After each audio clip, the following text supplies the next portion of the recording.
I want you to buckle up right now, because what I have sitting here in my formerly nicotine-stained fingers today is something that would have gotten wall-to-wall coverage on every network, every paper, every cable channel if it had happened to Democrats.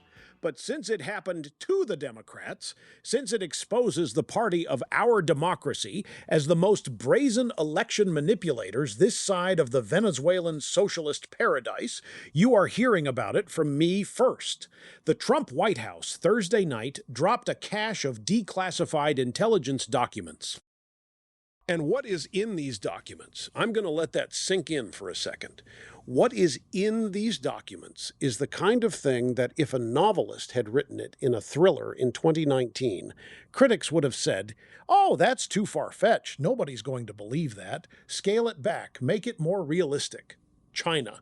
The Chinese Communist Party stole voter registration data on 220 million American citizens, starting in 2016.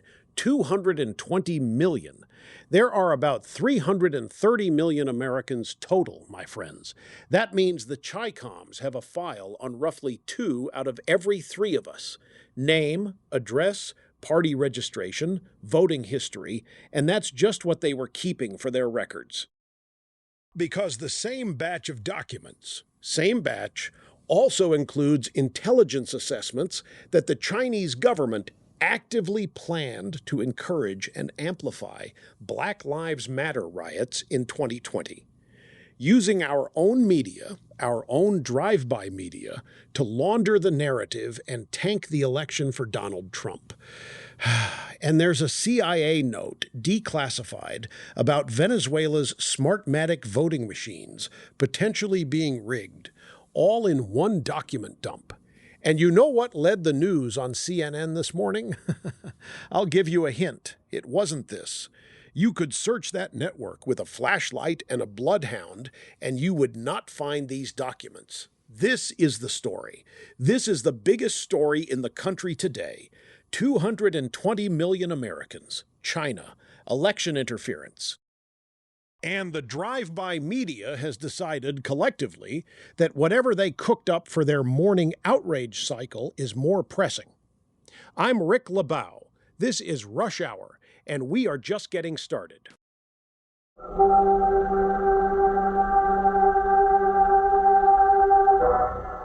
So let's do this right, my friends. Let's actually talk about what is in these documents, because I guarantee you the people whose job it is to tell you about these things are not going to do their jobs today. The Trump administration released on Thursday evening a series of declassified intelligence documents related to what the president himself is calling the largest compromise of election data in history. His words. And after you look at what's in this material, it is very hard to argue with him. 220 million Americans had their voter registration data stolen by the Chinese Communist Party, not hacked in a general sense, not vulnerabilities were identified, not the milquetoast bureaucratic language our intelligence agencies love to hide behind. Stolen. The Chi-Coms have been systematically acquiring this data since 2016, which means they have had a decade to build targeting profiles on the American electorate. Now, stop for a moment. Think about what voter registration data actually contains. Your name, your address, your political party, how often you vote, in some states, your age, your phone number, your email. This is essentially a complete roadmap of the American voter, and China has it, all of it. For what purpose? Well, that's where the second set of documents gets very, very interesting. Also in this dump are intelligence summaries from 2020, from our own agencies, mind you, assessing that the Chinese government planned to encourage violent Black Lives Matter riots to hurt Donald Trump's re-election prospects. The plan, as our intelligence people understood it, was to use American media companies to amplify the unrest, keep the country burning, keep the chaos going, and make the incumbent president look like he'd lost control of the country. And you know what's remarkable? It worked. Or at least, somebody got what they wanted. The cities burned. The media said, mostly peaceful, nothing to see here. A little fire never hurt anybody. And Donald Trump lost in November of 2020. Now, I am not saying, I want to be precise here, I am not saying that the election was stolen by the Chinese government. What I am saying is that the Chinese Communist government had a documented plan to destabilize this country during an election year, that they had the voter data to execute targeted influence operations, and that our own intelligence agencies assessed all of this in real time and apparently filed it away. Let me also point out the Venezuela angle, because this one gets papered over. A CIA note, also in this bundle, specifically raises the possibility that Smartmatic voting machines, the same machines used in various American jurisdictions, the same machines Venezuela has been using to produce whatever electoral result the Maduro government wanted, could have been used to manipulate vote tallies. The CIA assessed that Venezuela could have used these machines to rig their own elections. Could have, well, that's a comfort. Now, here's where I want to take you somewhere, my friends, because this story connects to a much larger picture. We have spent the better part of 3 years being told, lectured really, that questioning the 2020 election was the greatest threat to democracy since the British burned the White House. Anyone who raised concerns about voting machines or ballot procedures or the conduct of certain election offices in certain swing states, those people were branded enemies of democracy. They were deplatformed. They were sued. Some of them lost their jobs. And all the while, somewhere in a secure filing cabinet in Langley, Virginia, sat a CIA document saying that foreign governments were playing games with the machinery of American elections. I've been saying for years, and don't you dare doubt me on this, that the people most loudly proclaiming to be the guardians of democracy were the ones least interested in actually auditing it. If you truly believed in the integrity of the system, you would want these questions answered. You would want the machines examined. You would want foreign influence fully investigated and exposed. The fact that they fought so hard, so furiously, against any such investigation should tell you everything. Now, let me say one more thing about the Chinese angle specifically, because I know exactly how the drive-bys are going to cover this when they finally get around to it. And they'll do it by quoting some anonymous former intelligence official who says, well, acquiring voter data is a common foreign intelligence activity. It doesn't necessarily mean they did anything with it. That's like saying your neighbor stole a copy of your house key, but it's fine because they haven't broken in yet. China is not a passive collector of information. Everything the Chicoms collect, they use, or they hold in reserve to use at the moment of maximum strategic advantage. They are patient, they are deliberate, and they have been building towards something. Whether it's electoral manipulation, whether it's targeted propaganda, whether it's blackmail of elected officials, you don't steal voter data on 220 million people because you're curious. You do it because you have a plan.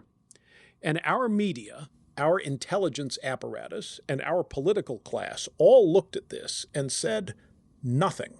For years, nothing. This is why what Trump did Thursday night matters enormously, regardless of what you think about his political future or his rhetoric about 2020.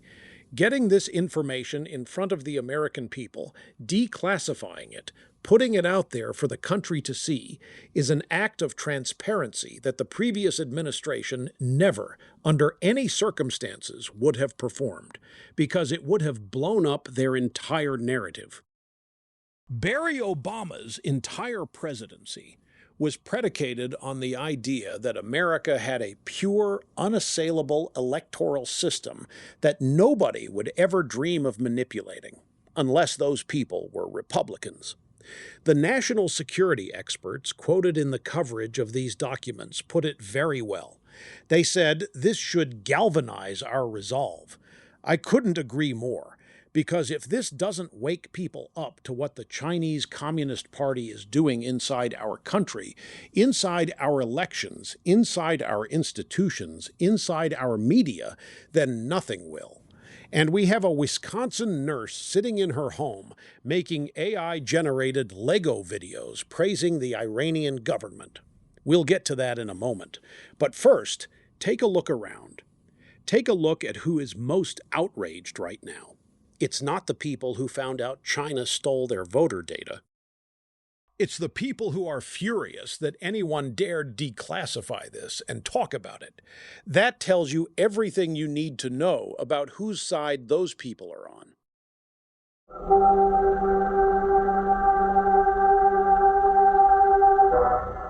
All right, the roundup, folks.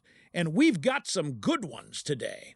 Let me take you through 3 stories that deserve your attention, and I'll try to move quickly, though you know me. I am constitutionally incapable of being brief when something is outrageous enough to warrant otherwise. First up, New York City. My friends, something remarkable is happening in New York City.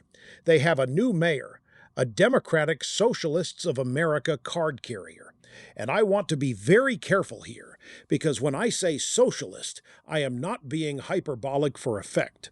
The man is an actual, documented, proud member of a socialist organization in New York, the biggest city in America. And the results are coming in fast. 12 blocks. There is a 12-block homeless encampment right next to the Intrepid Museum on the west side of Manhattan. 12 blocks. The mayor has banned the police from clearing it. So you've got this sprawling open-air encampment stretching along one of the more tourist-heavy parts of the city, and City Hall's position is that the cops should stay away. Meanwhile, Scott Turner, Trump's housing secretary, went on record this week saying the mayor's rent freeze and tax proposals are going to drive businesses out of New York City, which, of course, they will. This is not a prediction. This is a description of what always happens when socialists get control of a major city. They freeze rents, businesses can't operate, housing supply collapses, homelessness spikes, and then they ban the police from cleaning up the mess they created. And then, and this is the part I enjoy most, they make a map celebrating immigrant enclaves across the city. Dozens of neighborhoods. Little Palestine, Little Pakistan, Little Yemen, all on the map. Italian neighborhoods, not on the map. Irish neighborhoods, not on the map. Jewish communities, not on the map. Because apparently some immigrants are more equal than others when you're running a city on DSA purity points.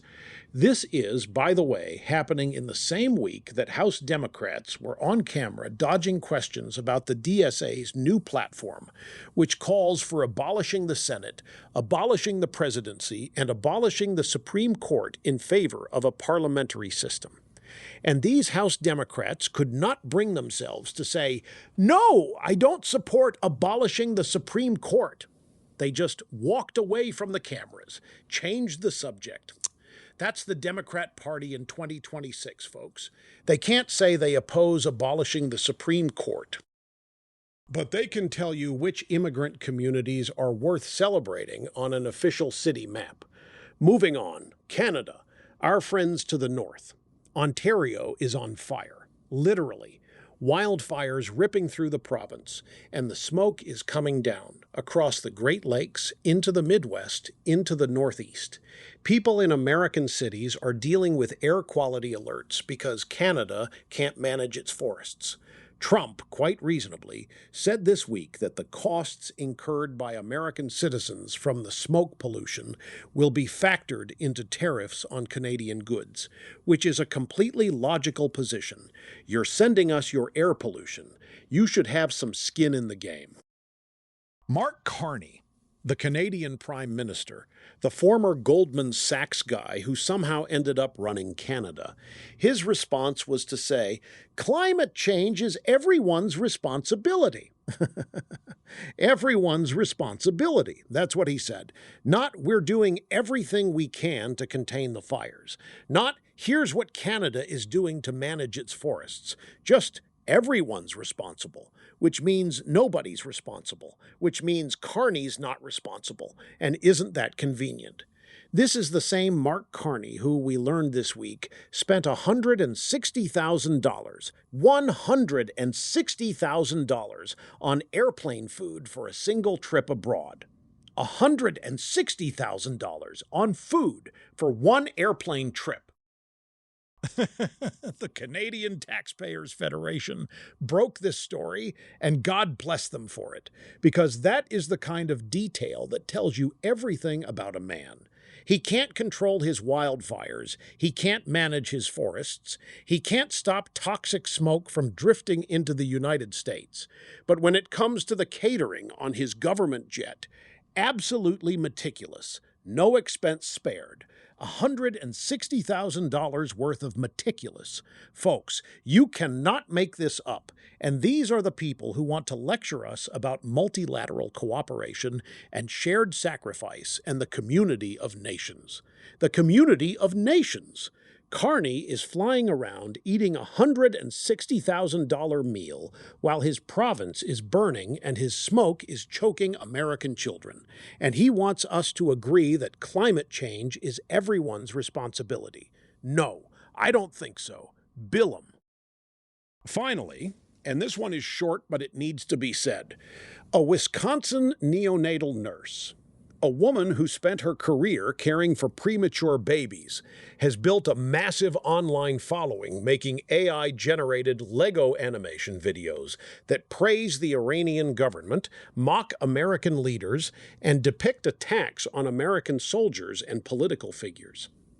Lego videos praising Iran, made by a nurse from Wisconsin. Jim Jordan was on this week warning that Canada's new censorship laws, which are genuinely aggressive and are targeting speech online, could have spillover effects on Americans.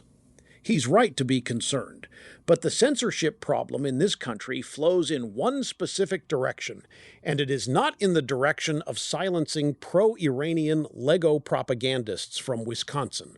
Somehow, that gets to thrive and accumulate a massive following. But a conservative making a factual point about election security, platform suspension, terms of service violation.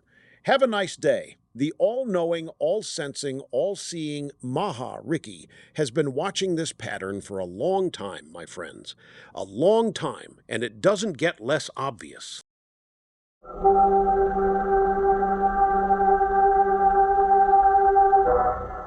You know, I think about this country a lot.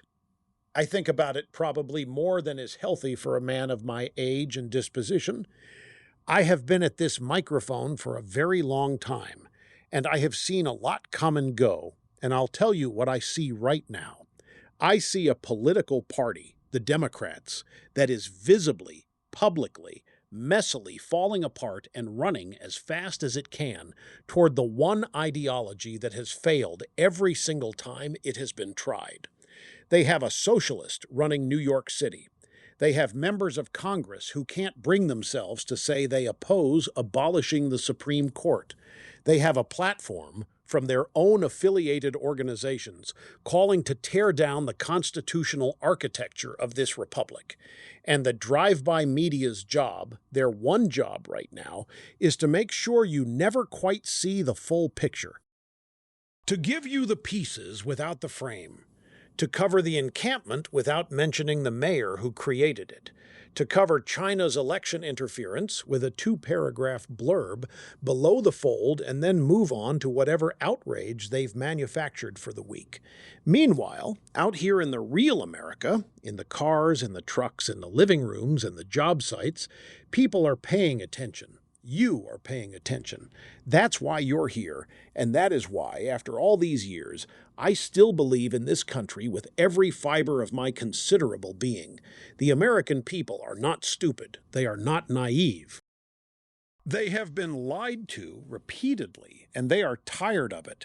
And they are capable of looking at a 12-block homeless encampment and a burning Canadian province and a declassified document about Chinese election interference and drawing their own conclusions without some anchor on cable news telling them what to think. That is the great terror of the left. Not your vote, not your gun, your judgment. Your capacity to look at what they've built and say, no, this isn't what I want. This isn't who we are. Hold on to that. Do not let them take that from you. They will try. They are trying, but they are not going to succeed. I'm Rick LeBow. This has been Rush Hour, same time tomorrow if they let us back on.